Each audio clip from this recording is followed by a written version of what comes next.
Hello guys, welcome back for another video, service reset my car. Today I'm going to show you how you can service reset a Peugeot 508.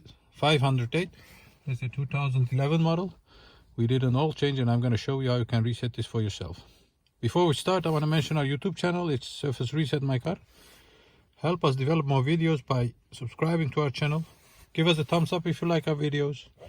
Any comments and questions are also welcome. Use the comment area and I'll get back to you as soon as possible.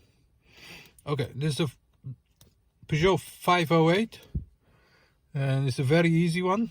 As you can see, if we turn the ignition on, the indicator on the dashboard says interval exceeded by 7,000 kilometers. And there are a few buttons over here. Yes, and we're gonna use the 000 button over here. Turn the ignition off. Press this button. Keep pressing that.